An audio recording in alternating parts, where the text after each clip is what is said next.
I think I'm live. I'm not sure. So I'll just start talking.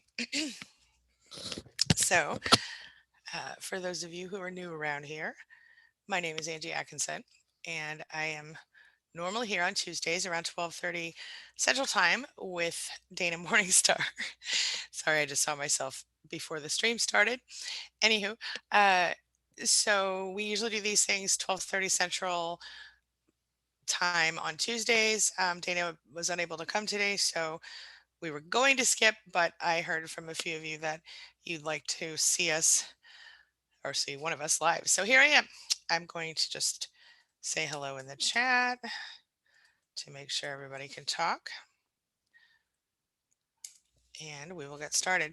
So I'm not really coming in with a specific topic today, but I will say I've heard a lot from people over on my other platform, which shall remain nameless at the moment. Hey there, Dabness. Jack, welcome. Thank you. Okay. Smile, hello. So I thought that we would, hey guys, I thought that we would just kind of talk about whatever you guys want, whatever questions you have. Not feeling super awesome, so we're going to make it probably a little shorter than usual, but you know how I go sometimes. Get talking and forget. So we'll see. Hi everybody. I'm glad to see everybody here today. Hello, hello, hello. Um, so question. So what I've been seeing a lot of over on my other platform is people are seem to be very um, we've been talking a lot about how narcissists are so all about appearances. Everything is, you know, more important how things look than how things are. So I'm wondering, what are your thoughts on that, and what are you thinking about when you have you dealt with a narcissist in that way, and what are some of your stories? What are some of your questions? And in general, if you have questions about narcissistic abuse recovery or anything related to that, I got you. I see so many awesome people in here today. Hey, everybody. Um, nope, you weren't late. It was me, Hufflemom. It was me. Let me say thank you to our admin squad. What do we call y'all? The mod squad. Hufflemom, Jack Lemon, and Bonnie. Thank you for being here. Um, yeah, that is a really cool username, Jack Lady Vader. Love that. Am I still alive? I think my thing just acted weird. Okay. Um, sorry, guys. It's been a while since I've streamed by myself. So anywho, oh, okay. So Lori says, I am learning all of life really is an illusion. You know, that is so fascinating to me, because I literally, one of the first books that blew my mind was actually called Illusions by Richard Bach, and I was fascinated by that book, and I can't say enough good things about it. All right, let's see here. Oh yes, raw garlic, girl, I remember that. Oh, Nicole, hey. So a few years ago, gosh, it's been like 3 or 4 years now, right? 3 years.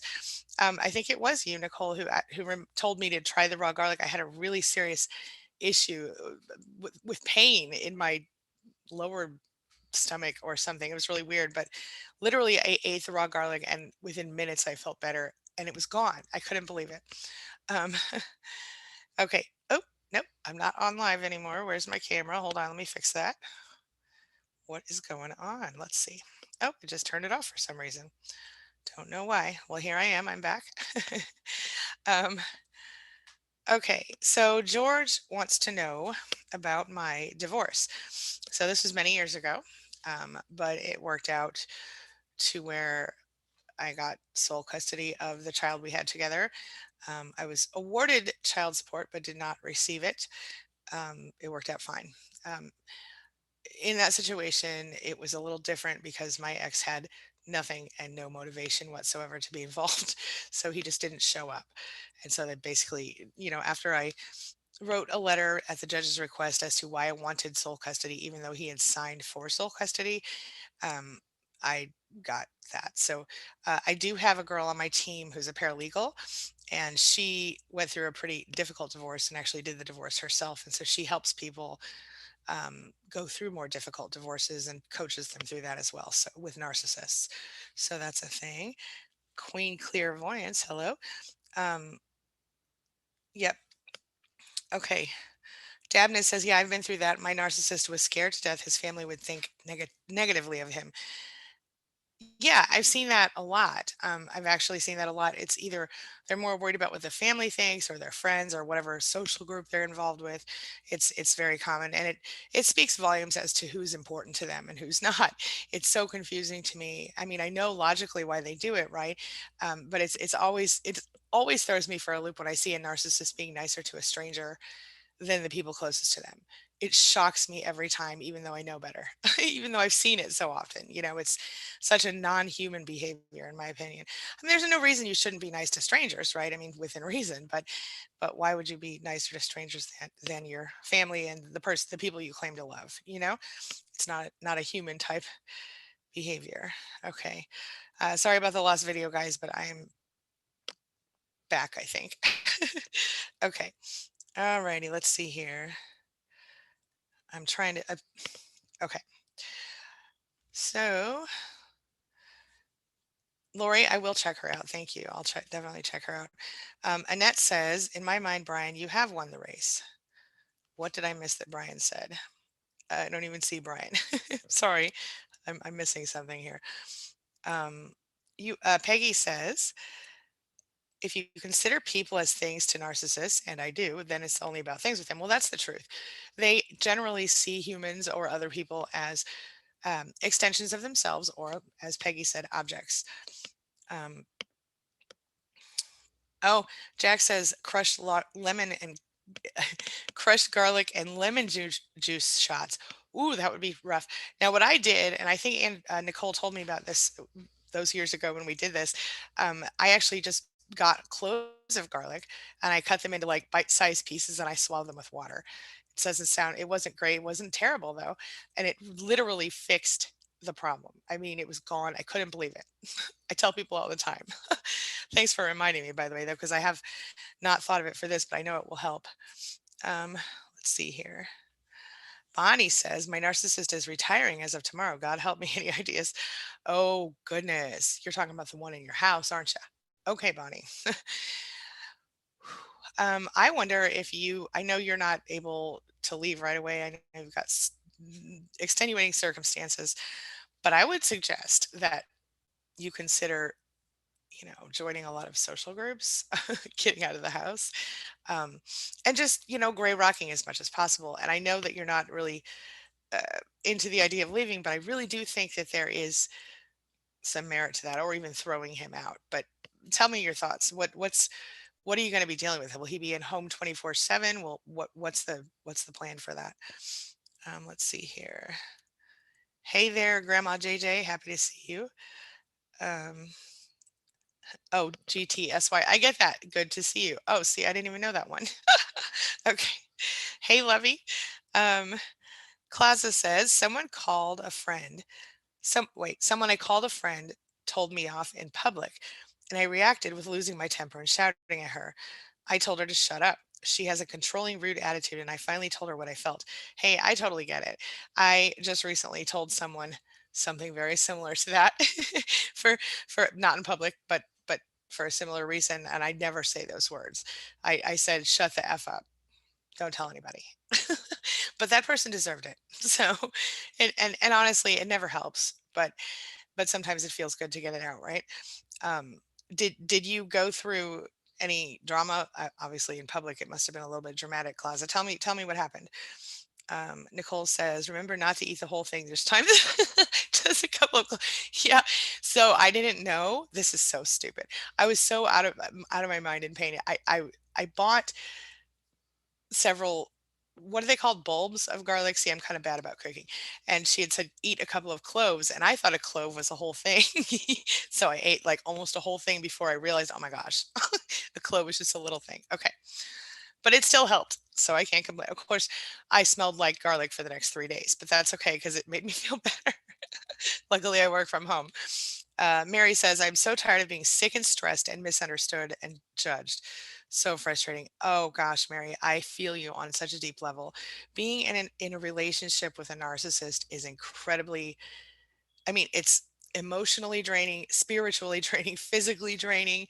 It really does make you feel sick and stressed, and it makes you feel so like I said, drained. I mean, and misunderstood and judged constantly.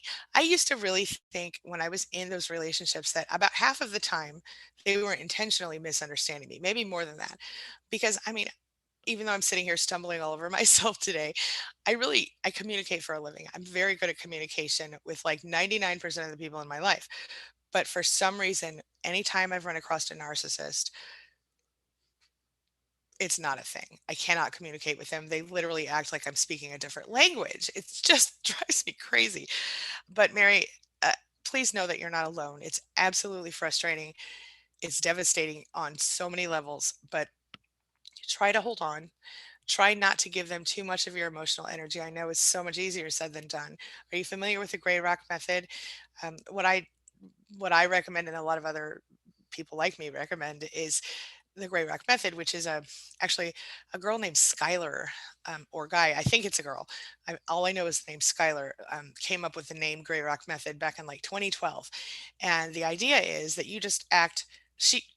I believe she invented, or no, she documented it. She said someone shared it with her at a bar, um, but it works. And basically, what it is that you act so boring that you're like a gray rock because you don't notice gray rocks, right? And the idea is that if they come at you, you don't react with any sort of major emotion. You don't give them a whole bunch of emotional energy. You just do stuff like this. Watch. All right. Okay. Or you say nothing. And it's frustrating. But if you do it a few times, you'll notice something kind of crazy. And what happens is that the narcissist will actually get confused and kind of surprised. They might be like, "What's wrong with you? Why are you acting like this? Are you mad at me?" And but they'll stop if you keep up with it, they'll stop doing whatever they're doing to cause it because they want attention, they want emotional energy. So on the flip side of that, while you're still living with them, you can make sure to when they're doing things that are at least acceptable to you, if not happy, good for you, when they're behaving in a way that's less difficult, then you give them positive feedback. But if they are being rude or disrespectful or acting in a way, gaslighting, anything that upsets you or makes you feel sick or anything like that, you don't respond to it if at all possible. Now, if this person is physically abusive to you, this is not an option. And if that's the case, then I would suggest under any possible, no matter what, you have to get out, right? And I have a bunch of resources at queenbeing.com that will help you with that, if that's of interest. I mean, a list of resources that will take you to different organizations depending on what you need and where you're located. But I do feel you. Hey George, thank you. Let's see here. Jack says to Huffle Mom. Oh, communiques. Okay. Well, I need to hear more about that later. Okay. Huffle Mom's Olivia says thanks for the tips. It helped her a lot. That's great. Great news. Hi, Olivia. Hi there. Um, Jack says to Monty, when my narcissist mother retired, she got some hobbies. Are there any hobbies he can take up? I think that's a great idea. It's very difficult with some narcissists because I don't know about Bonnie's in particular, but I know that mine required so much of my attention that I stopped doing everything because it became every time this person was around me, I was constantly engaging with them because if I didn't, they were torturing me. And so I would, when they were gone, I would be like, I would do nothing. And it was terrible, but I couldn't do anything else. I was drained. You know what I mean? It's exhausting to be with people like that. I might need to get a new webcam because this one seems like it keeps popping off and on. Um, okay, let's see. Hey, Fatima, welcome back. Welcome back. Um, let's see. Oops, bear with me. My chat's moving slow. Okay, here we go. So, lady, wait. Oh gosh, I'm way up there. Here we go. Sorry, guys, I lost my place in chat like I do. You know how I do. Hi, Ellen. I'm glad to see you today too. Okay, let's see,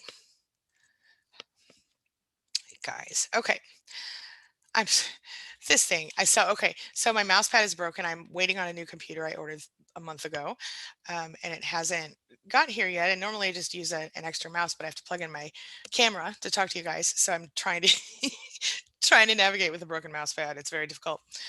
All right.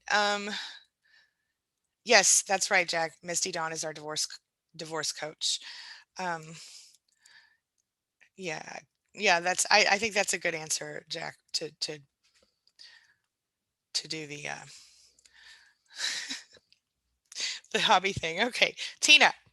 Tina says, "Hi Tina." She says, "How are they so convincing to your children that they're able to turn them against you?" Okay, let's talk about that. So you would think they wouldn't be, right? Because the kids should see it. And most kids as they get older will see it. But I'm going to I'm going to explain something to you. So if you can try to think back and remember, I don't know if you had a narcissistic parent yourself or if you can remember at the beginning of your relationship, but there are some narcissists who have this way of, and one of my clients described it to me as like when this person was paying attention to them, it was like the warmest, brightest sunshine in the world to them. It felt amazing. But then when they weren't, they felt like they were in the cold, dark, wet, rainstorm or whatever. And so what happens, I think, is that the narcissist sort of charms the children. They might, bribe them. They might say bad things about you to them, which is very common, unfortunately, parental alienation. They seem to be very good at it. In many cases, though, the kids will also reject the narcissist. It really just depends on the type of narcissist you're dealing with, right? You have some that appear to be the fun parent or the nice parent because they just don't care or because they play with them like they are of the same age. And you will have those who will, they play this game. And so, for example, um, let's say Bob and Julie, I made up those, nope, let's say Bob and Becky, because I'm going to go with names. I don't know people who are named that. Bob and Becky are a couple, they have a kid. Well, if Becky is the narcissist and Bob is not the narcissist, then anytime, let's say Bob's at work, Becky's at home with kid, let's say Bob comes home from work, and while he's been at work, Becky has told the kid, "You're in so much trouble. Just wait till your dad gets home. I mean, I think it's okay, but your dad is not going to be happy." Well, then the kid comes home from work, and then Becky manipulates Bob into punishing the kid. It becomes a whole thing. That kind of stuff happens. There's all different ways that this kind of thing happens. So, uh, I don't know. I can go into more details in a if you want. I don't know. Sorry, guys. I'm not feeling great today. I'm trying to do my best here. Lovey says, "I was just thinking about how my narcissist dad seemed more interested in other people's kids than his own." Oh, yeah. You see that? So, what's interesting about that, actually, this is kind of funny in a way, not funny, sad, but my narcissist parent used to, and probably still does, I don't know, because I'm no contact, uh, have like fake kids. I used to call them surrogate children because we didn't get along. And so people who were more like her or who, would be more on her level, I guess, or people who were less like me. I don't know if it was about me or not, but it doesn't really matter. But they would be my age or younger, and they would, basically some of them would even call her mom. Yeah. So it used to really bother me. I used to feel like almost like she was cheating on me, which sounds so dumb, but I didn't, I guess on the plus side, it probably made it a little easier to walk away. Um, so I get you, Levy. Let's see here. George, thank you. George said I'm back and I'm okay. Good, thank you. Um, ah, Jack says the light within me recognizes the light within you to Queen Clairvoyance. Namaste. I love that. That's beautiful. Is that what namaste means? I don't know. I'm sorry. I'm not feeling well today. I gotta stop saying that. I'm feeling great. Law of attraction, right? I don't know. Ganama spelled niyama. Niyama. Did I say that right? Thank you so much. Thanks tuning in from New York City as a single mom. Oh, wow. You've helped me so much since last year while going through depression and my last narcissistic abusive marriage. I'm so happy that I was able to help. I really feel honored to serve all of this community. And I'm sorry I'm so scattery today, but I'm so glad that you're here and that we're touching base with us today. This community here is amazing, as you will find out. Grandma JJ says the narcissist would talk bad about family members and friends, but he would act very nice when he was with them. Yes, yes, this is a very common and unfortunate thing with narcissists. This is almost, I would say, almost one of the biggest red flags that you can catch early, right? So, for example, my ex would talk really, really badly about family members. And then I would meet the family members and they'd be perfectly nice people. And my ex would act like they were just best friends. And I thought, Well, that's weird. why would why would he say such terrible things about people and then act like they were, yeah. So that's a good red flag to watch for. And I know that. How did you feel about that, Grandma? Did it, Grandma? You don't look like a grandma. You look very young in that picture. Um, but I guess let me just throw this out here as a woman who is, closer to 50 than 40. I can tell you, I think that thanks to good skincare products and better information about the sun, women today probably at our ages probably look a little better than maybe 30 or 40 or 50 years ago women did at our ages. So that's a good thing. Off topic. Let's see. Olivia says, I see you've met. Oh, okay. That's Jack saying to Olivia. Okay. My screen is not black anymore, though, right, everybody? Because I noticed this note from Fatima. Oh, Sherry. Sherry, hi. She says, hi, I'm less than 24 hours of no contact again. I wanted to hurt him back. Oh, honey, you are not abnormal. I'm glad that you're no contact again. I don't know the whole story, but I will tell you this. And you're welcome to share. I would be happy to listen. But I will tell you this. I think every there's some percentage of people. I think it's like the statistic. It's like people go back 7 times on average. I did not go back that many times. Once I left officially, I stayed gone in my case, but I did visit a few times and think about it. And yeah, all right. Grandma, nope. Niyama says, thank the Lord, no kid with my soon-to-be ex-husband. Indeed, I'll tell you something. That that is a blessing in disguise right there, for sure. And yeah, as Grandma mentions, anger is definitely a normal emotion, and it should. Hey, and I'll tell you something. I think if I hadn't managed to get angry, I probably would have literally not made it out because for me in order to get out and propel myself forward I was so scared because of so many reasons I won't even go into right now. I was scared to death, and in order to get out I had to get super angry. And so sometimes, and I think it's more common than you might think for someone who goes through narcissistic abuse to not be able to get super angry unless we need to.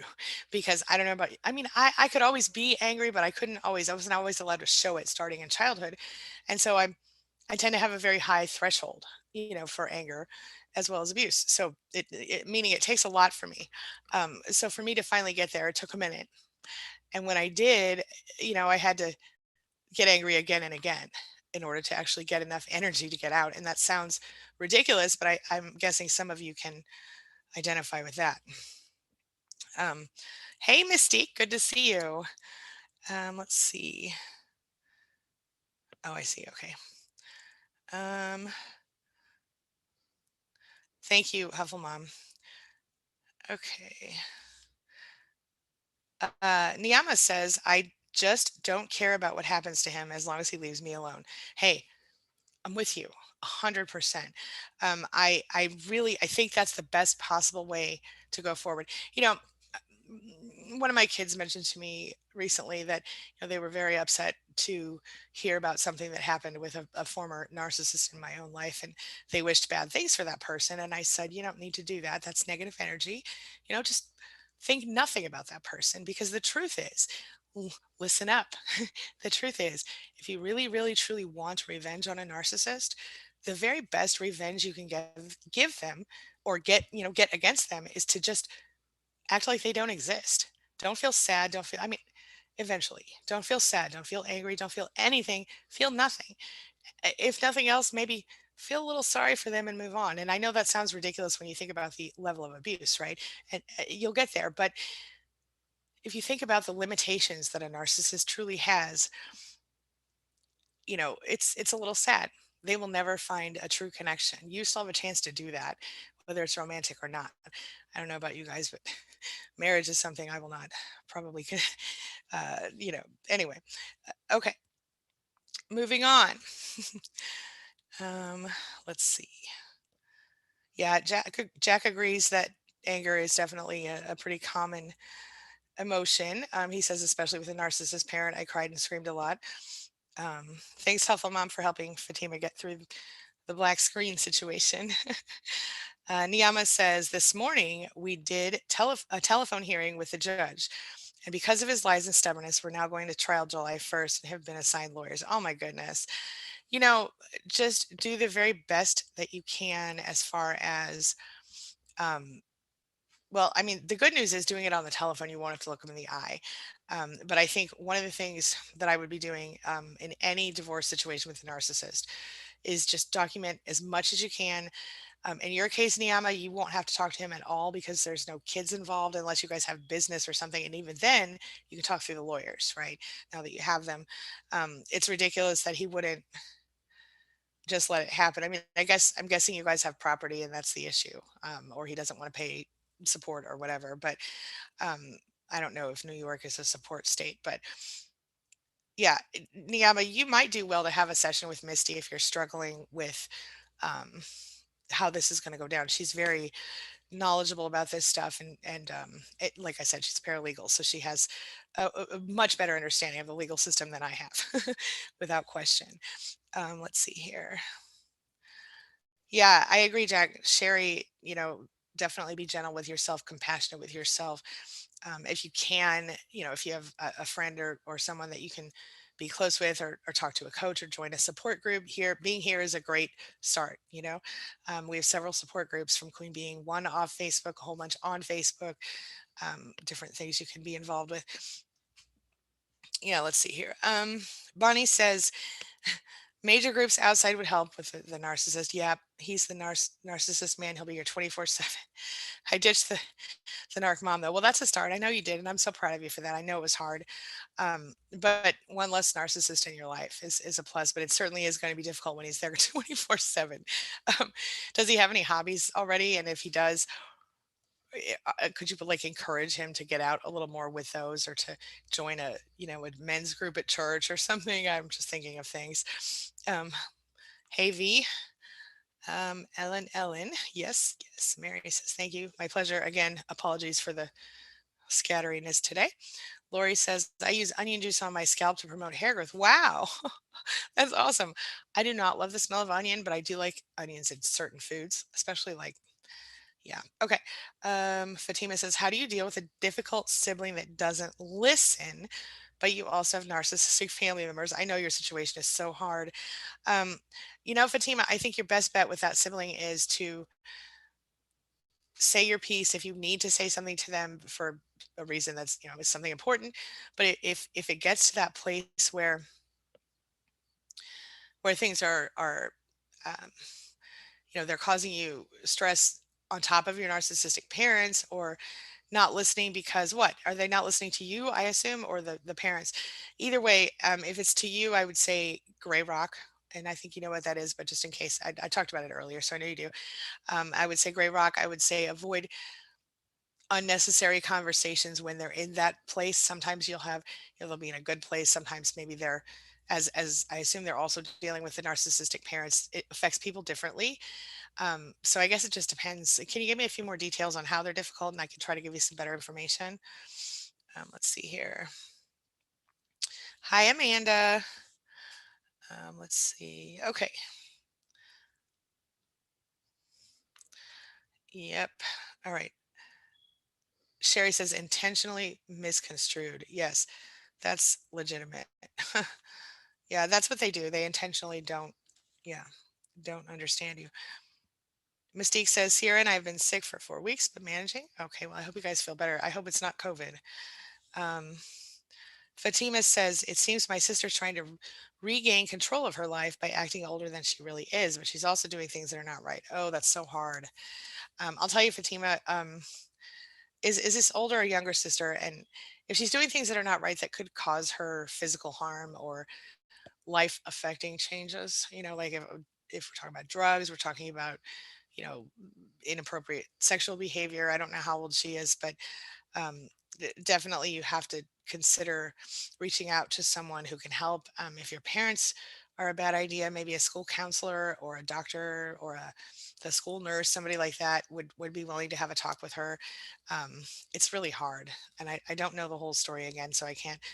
But I know it's tough. If you're worried about your sister's health or her safety or her future as a result of her behavior, consider, try to talk to her once. If she doesn't respond, then you might want to talk with, like I said, a teacher, or I don't know, maybe if you have a minister you trust, or a counselor at school, or like I said, the school nurse might be able to even help depending on the situation. Just know this, know that all of those people are what they call mandated reporters, at least in the United States, which means that if there is abuse, physical abuse at least in the home, or severe neglect, they will be required to report it. So know that ahead of time. And that's not a bad thing if that's what you're dealing with. But Nicole says, I got boxes, black markers, and moving tape. I waited till he left for work. I called the movers, threw everything in boxes, wrote what was in them, and then I was Audi 5000. We must have the same kind of brain, because I used to say Audi 5000 all the time. Okay. But no, seriously, I get it. I'm into it. And you know what? I literally have suggested to many people, because some people want to move the narcissist out for whatever is their house, or because that person owns the house, or because they're a family and the narcissist is the only one leaving, or whatever. And in that case, I always suggest, if you're able to, pack it up and put it all in a storage locker for them, and tape the key to the door, change the locks. That only works in certain situations, though, because if they choose to, depending on where you live, they could come back with the police and be allowed back in the house, because if they've lived there for more than 30 days or something. But I know one client of mine, she actually owned an apartment building. And so she literally moved him out while he was on a business trip. And he came back to a key taped to the door with a letter. And he went and walked right in. She had him set up in a whole new apartment, which, don't we all wish we could do something like that? I don't have it like that, but it sure was a great idea for her.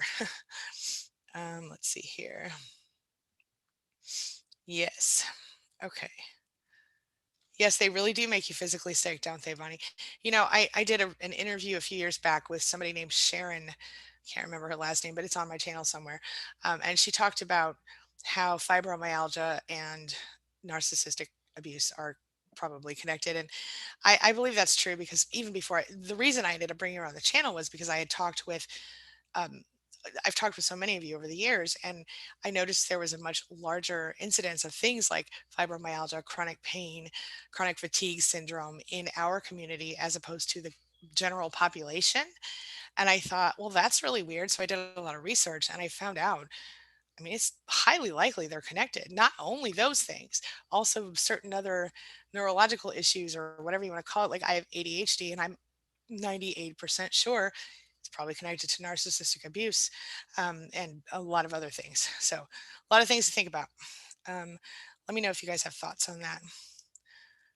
Um, let's see. Fatima says, I tried to tell her, but she just gets defensive and denies everything.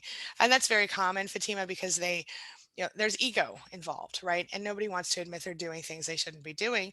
And also, if she is, and obviously your sister, the child of a narcissist, she's probably, I mean, there's a possibility that she'll end up on that side of things, unfortunately. But also, I think it's normal for people to get defensive and deny things when they're not ready to stop doing those things. But if you know for sure that she's doing it and you're really worried about her, I mean, if you don't want to talk to someone at school and you don't want to talk to your parents, then you might just, I mean, maybe threaten her with that. I know that sounds harsh, but like, say to her, I really need you to be okay. I love you. Should I talk to someone else and try to get you some help? You know what I mean? Like, don't come at her like she's wrong. Come at her like you're worried about her, and you want her to be okay. You want her to have a future, etc. So again, I don't know exactly what she's doing. I'm guessing. So let's see.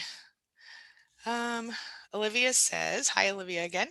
I left my narcissist about a month ago. I moved to a new city, and I've now been experiencing panic attacks frequently. It feels like I'm having a heart attack. Is that common? Yes, indeed, it is, my friend. Unfortunately, there are lots of different things you can do. If you are able to go and talk with your doctor about it, they may prescribe something for you. I don't necessarily advocate any sort of anything medication wise, and I certainly don't do any prescribing. But I would say that panic attacks, I have personally found that pattern interrupts can be really helpful with panic attacks. as well as sort of making sure that I'm in the right place before I get there. And what I mean is try to get enough sleep, try to, wake up on time, planning ahead for things that normally stress you out. Like if you don't know what you're going to wear the next, I don't know if maybe it's not, this is not a thing for you, but for me, I like if I don't know what I'm gonna wear and I have to be up and leave early in the morning, it's highly stressful to me. And I might try on 17 different outfits. But if I decide the night before what I'm gonna wear, it's fine. And that sounds so silly, but little things stress and it's I can go into the whole psychology of why I'm so weird about that, but I won't. But it's related to my past. So my point is if there's something that will cause it typically will cause stress for you, plan ahead when you can, but otherwise when it's happening in the moment, try the pattern interrupt. So maybe that is, like I'm sitting in this room right now. Okay, let me count all the yellow things in the room. Or maybe I need to stand up and walk into the next room, or go outside, or go for a walk. Maybe go take a shower, brush your teeth, brush your hair, turn on some good music. Anything that changes the atmosphere, changes the environment for you is a great start. And anything that is physical, self care type stuff is helpful, even if it's exercise or, like I said, showering, brushing your teeth, brushing your hair, anything like that. The point is to get back in your body because when you are having, an anxiety attack, a panic attack, anything like that, you're not really here, are you? Your head is off somewhere else stressing about whatever that thing is. Sometimes you don't even know why. You just stress. And so in that case, it's really important to be mindful and to get yourself sort of back into your body in the moment. And so I find in addition to preparing and being ready for stuff, also uh, pattern interrupts in the moment are the best option. And of course, talk with your doctor. I mean, depending on what state you live in, there are certain products on the market today that are legal in many states now and that those are also helpful from what I understand. So, um, let's see. Oh, Jack, that's really sweet.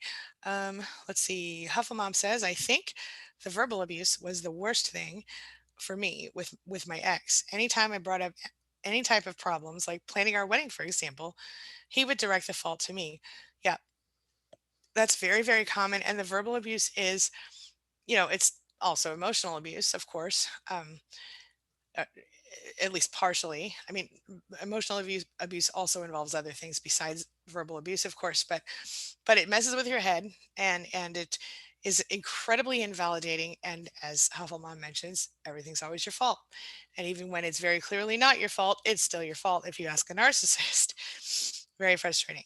Um, yeah, I totally get it. I think, like I said, I think for me, you know, the verbal abuse part was definitely huge. I think the worst part for me personally, out of all of it, including the physical stuff that happened as a kid, all of it was the invalidation, was feeling like I was not a whole person. I was not a real person. And that's devastating to anyone.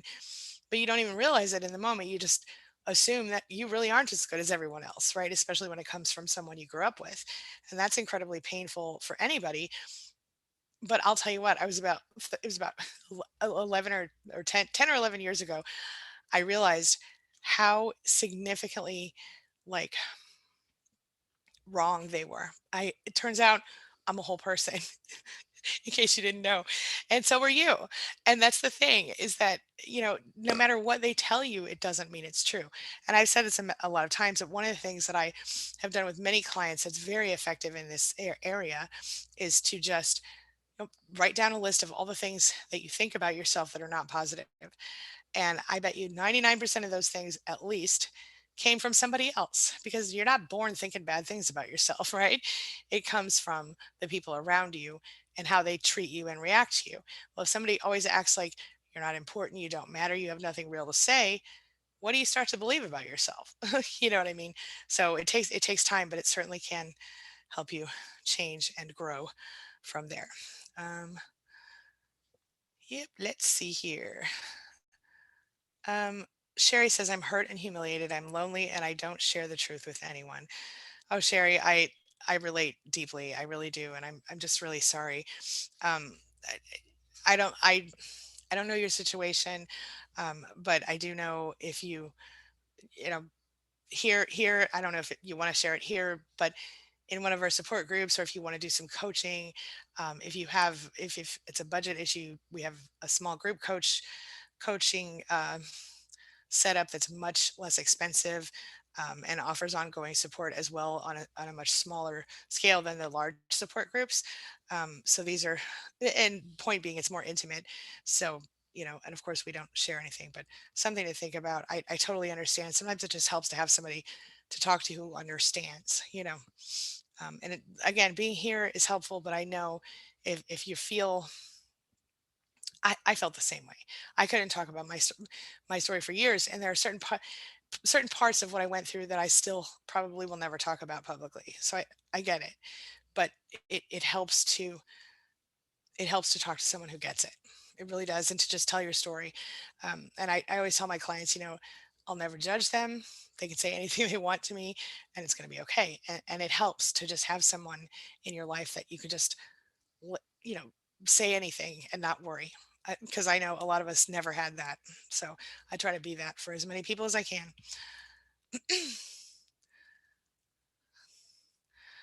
Let's see.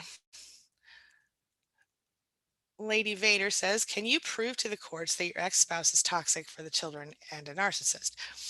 All right, let's talk about that. So, you have to be very careful going and saying the word narcissist to a therapist or to a judge without any sort of proof, right? And knowing is much different than actually seeing, right? Now, what you can do is, if you can document incidents of gaslighting, incidents of disrespect. Uh, I have seen a ridiculous amount of text messages sent by, say, a narcissistic parent to a child or children, and or the parent, the co-parent, that certainly certainly helped in the court case. Um, Anything that you can, like, if you, one of my clients had a narcissist who she kept breaking it off with. He kept stalking her, and then he worked with her, and then ironically enough, his mother was her boss. And so his mother actually helped, like, grabbed her and pulled her into a conference room one time with the narcissist who she was no contact with, and basically forced them to talk.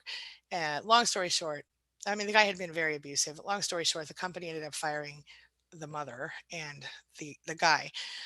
But it was very difficult. And what happened was that she had to go to court with her text messages, which she went to Verizon, who was her provider, and they actually printed them out for her and gave her some kind of a certified copy. So, depending on your provider, you might be able to do that, but even screenshots can be useful. So, something to think about.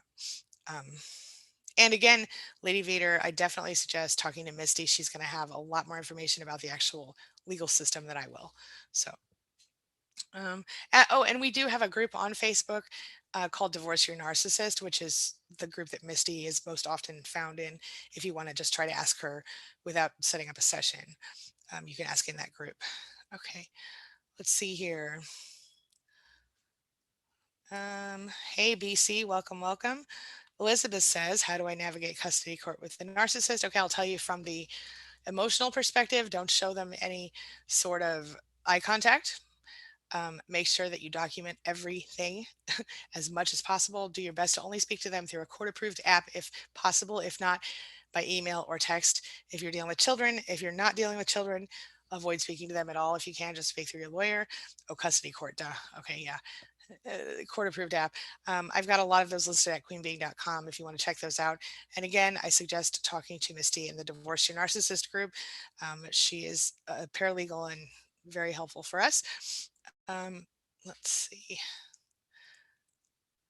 Angelina, thank you. Oh, I will. I will. Thank you, Angelina. Thank you for the the garlic information. Oh, here it goes. Now my chat is stuck. All right, let me see if I can. Okay. Huffle Mom says she was codependent enough that she believed it and spent much of the time. Oop, there it went. I lost it. So my page was going slow, and now I've like lost it where I was in the chat. Okay. Charlie, thank you. I just saw a super chat from Charlie. Charlie says, "Do you find that most women tend to be coverts while men tend to be overts when it comes to narcissists? Is this mostly true or my own experience?" I've seen it both ways with both sides. What's interesting is that women who are covert tend to be less likely to be discovered. And just like men who are covert tend to be less likely to be discovered. But even the overts can be, I mean, they are usually incredibly charming. Uh, I would say that there's no specific, I think it just depends on the situation. So women get overlooked a lot because a lot of them are mothers. And this is messed up to say this, but as a mother myself, but mothers tend to get a pass by society, especially for people who aren't their children or the people closest to them, when they're narcissists, because they often appear perfect. And even when they don't appear perfect, they appear put upon, or they appear, wounded. And society's like, oh, she's doing the best she can. And the truth is, she's not. But it's irrelevant because ultimately, let me just say this. Your question is valid, and your question, I would say, I would not say that it's necessarily one way or the other. And then there are some who have, mixtures of qualities, right? But women, might fly under the radar more often when they are covert because of the fact that they're not flashy or whatever, and they are kind of sneakier about it. They seem introverted, and you don't expect an introvert to be narcissistic. Same for the men, of course, but no, I've seen a lot of overt women as well. I think it just depends on the situation. Um, let's see here. Yes. Okay. I'm trying to scroll back up because I lost my place in chat when everything moved. Oh, Peggy says her go-to is wanting to disappear. She wants to delete herself. She's the delete queen, and then she feels gone and invisible. Maybe it was because I was the invisible child, if I think about it. That's very interesting, actually. I was just having a conversation with someone yesterday about, I heard somewhere that somebody said it. I wish I could remember who said it, but I heard it somewhere that the thing that you say when you're in those difficult moments, like when you're arguing or when you're upset, you say it out loud or you say it to yourself over and over again, like that's one of your core wounds or one of your biggest issues you need to deal with. Well, this person always said, everybody forgets me. You keep forgetting me. Why do you keep forgetting me? I'm here. Why do you keep forgetting me? So obviously we know what that person's problem might be. And my thing that I always say, I'm kind of almost embarrassed to admit this, but here it goes. I always have to do everything myself. Nobody wants to help me. That's what I say. you know, it's silly, but it's about my kids not doing their chores or whatever silly stuff like that. But I feel frustrated by things, and that's mostly what I feel frustrated by these days, which is a godsend. Okay, it's a godsend to only be frustrated. I mean, I feel other things too, of course, but one of my annoyances right now is that. So my point is, that's a really good insight. Peggy wanting to disappear. I definitely can relate to that. And in fact, when I do feel really upset, a lot of people want to go and talk to someone, or they need someone to talk to. And I kind of go the other way when I feel upset, and I would rather just go hide and not be seen for a while, kind of fall off the planet. And I think a lot of us do that because we haven't had support like that, through the years. So I personally find it much more comforting. In fact, I feel annoyed if somebody tries to be with me when I feel upset. You know what I'm saying? If they try to be in the same room with me, if I haven't invited them to do that. So I know that's funny, but I just want to be by myself when that happens. So I get it. I get it. Not when the kids annoy me with the chores as much, but okay, we're moving on. Let's see here. Um, for his glory says, I had a long term relationship with a covert narcissist, 2 months no contact. I'm trauma bonded or soul tied, and I can't seem to move on despite wanting to and trying everything. Okay. So this is a process, right? So, excuse me, it ended 2 months ago, right? So that's 8 weeks. That's not very long. And I don't know how long the relationship was. Oh, long term. Okay. But I would say the trauma bond is real.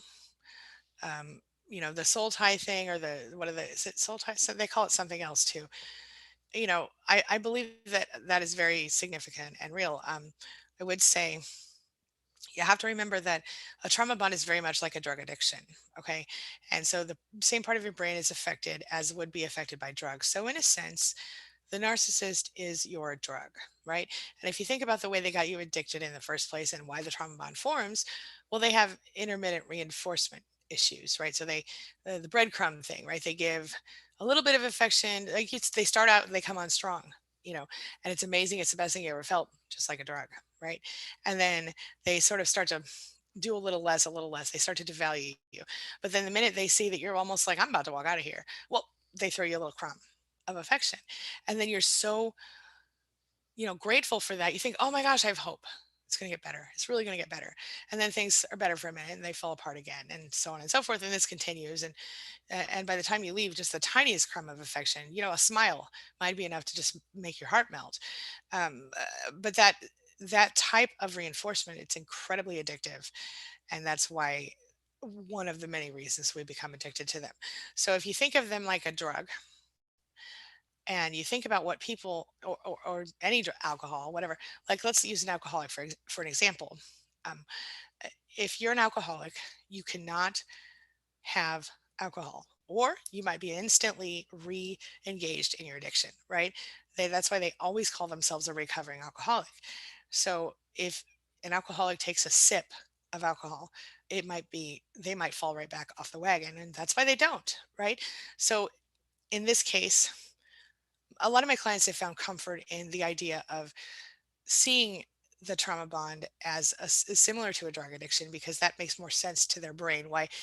Because logically we don't understand why we would even have any interest in being around a person who abused us. But if you think of it as that type of addiction, which it literally is, it's easier to kind of move through it. So in that case, you recognize, okay, I see these feelings are here. I'm powerless about, to deal with these feelings, but I'm going to keep moving forward. So I don't really like the idea of powerless. But in this case, I would continue to do the work. One thing that helps a lot of people is to to write a list of all the reasons they don't want to go back. And I have them hold on to this list, review it with me, and then hold on to it. And then they pull it out if they need, if they feel weak. Another thing, again, is pattern interrupts, like we discussed earlier, in the moment. So if you're in the moment, I really want to call them, pattern interrupt yourself. Go, post in your support group, or go on YouTube and watch a video, call a friend, have a no contact buddy if you can. So if you have a close friend, or like I said, even a coach or a Facebook group, anything like that, if you feel tempted to call, reach out to that person. It's very much like having a sponsor in AA.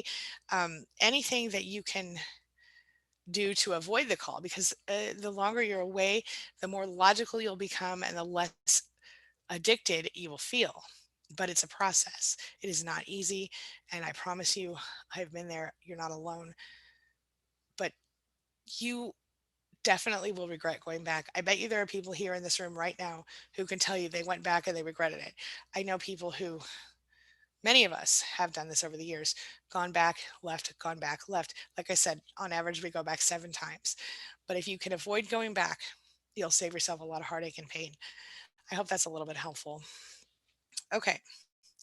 Ellen loves the Facebook group. Thank you, Ellen. I'm glad. I'm glad. We have a pretty amazing Facebook group. I'm not going to lie.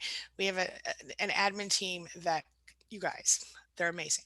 Uh, they're on top of stuff. And most of them have been with me since the beginning.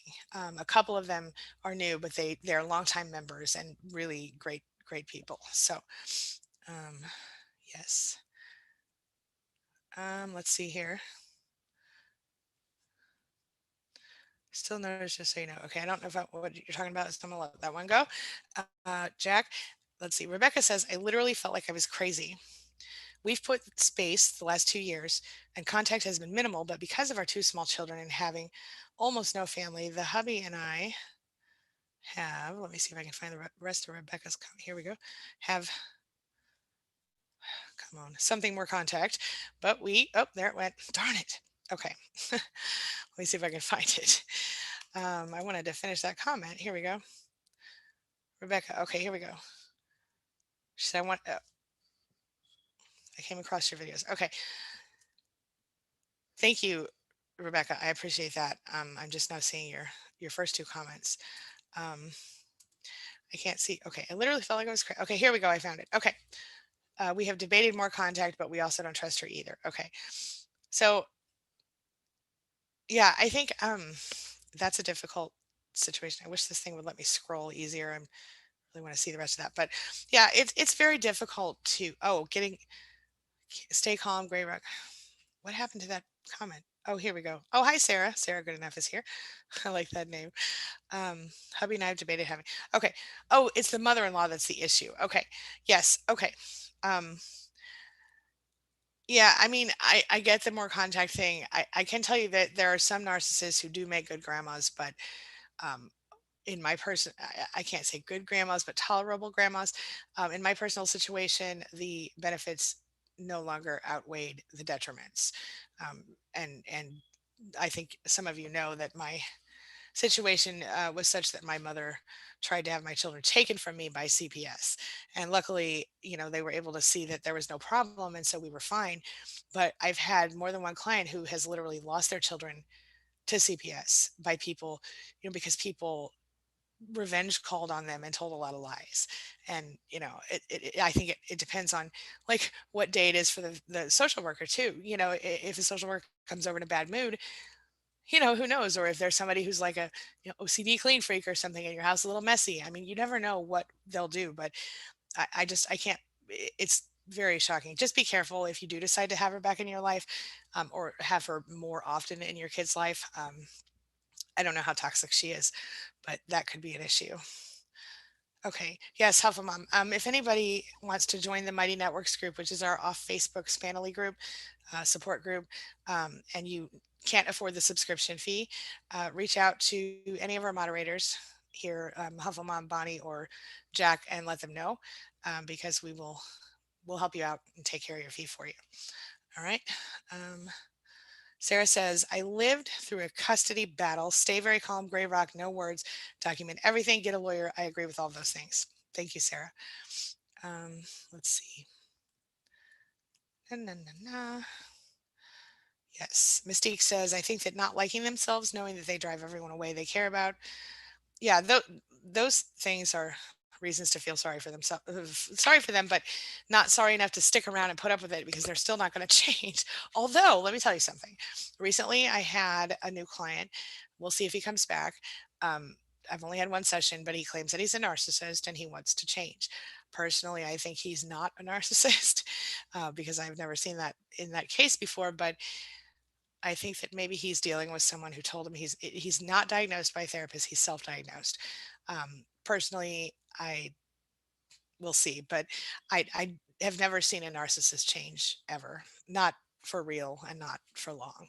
So let's see. Pardon me. Okay. Levy says, I didn't start meeting people that really got it until after my narcissist mother died. I'm being sarcastic. I came from a phony background and would run into fake people all the time. I'm sorry. I didn't mean to laugh, but I get it. um, yep. Okay. Yeah, I know what you mean, Hubble Mom. It's very frustrating with it. Yeah. Okay. Lovey says, of course, nobody has the perfect life. When I was a teen, people would say that to feel superior over me. Oh, indeed. Yes, indeed. Okay. All right. Feeling His Glory says, I also feel anxious, like panic attack coming on when I think about the severe betrayal cheating, along with shame, embarrassment, and such great pain. How can I move on and heal? Well, you know what? Something that I have found to be insanely therapeutic is to, I mean, look, in this case, I feel you. I think one of my biggest fears was being publicly humiliated in that way. Um, and I have a client who is, I'm not sure if you yourself are a minister or you're just connected to ministry, but a client who's a, a man of the cloth who's gone through some things. I don't want to go to too much detail. I think it's very difficult when you are involved in a position like that, because you certainly put yourself, you're in a public place and people are judging you based on your morals and your ethics. And that's just horrible to be in, and for people to not understand what you've gone through, or to understand but not understand the truth. You know what I mean? It's very, very painful. um, how do you move on and heal? Unfortunately, there's no magic bullet. You have to go through it. There are so many different exercises you can do to work toward it. One thing I really think is important, I have found incredibly helpful, is um, when you're kind of in that part where you're just kind of, I don't know what I'm doing. If you've already left, but but you're not really healed yet or whatever, if you go into a project, make a project. Some people like to redecorate, or they like to, paint, or they like to, start a YouTube channel, a TikTok, whatever, or they might, whatever your things that you like to do. I mean, I want to pretend like I'm going to paint stuff, but I paint canvas, but never walls. But I do like to redecorate a room, or I like to, like I said, I mean, there's so many different creative projects you can do, but maybe not even creative. Maybe you want to build your own house or build a tiny house, or you want to write a book, or you want to, come up. What's a project that you have always wanted to do that you never had time to do, or you didn't have the energy to do around the narcissist? That's a good distractor, and also can be a really helpful toward your healing, because you probably spent so many years focusing on that person that you're not even really sure who you are anymore. And so I find that, along with the standard things you do to try to heal yourself and get through that stuff, to find a passion project, or something, a new hobby or an old hobby. A lot of people play instruments or learn a new language. A lot of different things you can learn. Definitely, if you feel up to it and it's safe to do so where you live, consider looking into like meetup.com, and find new things to try through those meetup groups. They have like softball teams and volleyball teams and wine tasting groups and all different kinds of almost anything you can imagine, depending on where you live. I know in the rural areas it's certainly harder to find people, but you are I assume you're Christian based on your name. So church is a great place sometimes. And if you're in a toxic church, you can always jump to a different church, because unfortunately we know there are toxic churches out there. But groups of people who have shared interests can be helpful. Is my point. Go out more often with your friends, or start a new exercise habit. I can go on and on about this. I think I one time did a video of like 101 things. Um, okay. All right. Oh, Helpful Mom said probably my biggest trigger, looking at it from an objective standpoint, is being accused of something I don't remember doing. I know that's gaslighting generally. But if you didn't do it and you're accused of it, and you're sitting here saying I don't remember doing it, that in itself is, I mean, unless you have like serious memory issues, you usually know what you did and didn't do. And I know that we all have a little bit of memory issues due to PTSD or CPTSD, right? But there are certain things like, uh, anyway, being accused of something you didn't do is devastating. When I was, I think about 15, we all went Christmas shopping, my family, and I remember coming home, and we carried all the bags in, and then I remember getting in a lot of trouble for looking in one of the bags of gifts, which I did not do. Still to this day, I'm telling you, I never saw what was in the bag. I don't know today what was in the bag. And I was accused of it, and punished physically for it. And of course, my thought at that time, as a little bratty 15-year-old, was, well, I should have looked in the darn bag. At least I would know, you know. But I didn't, obviously. So, um, yeah, and I certainly feel upset by that sort of an accusation as well. And it certainly is a trigger. But when what I tell anyone in this case is, you know, this is what I have. Oh, I see. Jack just put in a super chat. Thank you. Oh, yes, thank you. Yeah, thank you. I'm about to wrap up. Thank you, Jack. I appreciate you. Um, yes, yes. So yes, helpful mom, gray rock in that situation if you can. I just say to this person who does this with you, just say, you know, I haven't, I don't recall doing that. I'm sorry if I did, and then let it go if it is real. All right. And remember that everybody has their own traumas in your situation. I think, unless you're talking about your in-laws. I'll be quiet. All right. Thank you, Jack. Yes, I am not feeling well today, and Jack and Helpful Mom have decided they're going to help me with my self-care by helping me stay on top of it. So thank you guys. To wrap up for right now, I appreciate you so much, everybody. I will be here next week with Dana, and we had a discussion about it today. She couldn't make it, but we'll definitely be here next week. If you guys have any requests for video topics, I'm gonna try to record some videos tomorrow, maybe today, but I'm not sure because I'm not, I don't think I feel up to it today. But I'm definitely gonna record videos tomorrow, so I should have some new ones coming out for you. So if you have questions, comments, concerns, things you want to talk about, hit me up here or in the comments below. I will let Huffle Mom give you all the other stuff in the chat here. But for those who are watching later, if you want to be notified of these chats, make sure you subscribe to this channel and to Thrive After Abuse here on YouTube, as we alternate channels every Tuesday to do our live streams together usually. Sometimes one of us can't make it, or we both can't, but Generally, we try every Tuesday. You can text Angie Live, all one word, to 33222 or Dana Live, all one word, to 22999 to sign up for our text alerts because sometimes YouTube's notifications are a little messy. All right. Thank you, everybody. I'm sorry I couldn't get to everybody's questions. I will let Helpful Mom share with you details on how to get your questions answered next week or at another time. And again, if you have video requests or topics, please leave them here or in the chat, in the comments below once the video goes live after this. Thanks, guys. See you soon. Thank you so much for being here. I appreciate you all.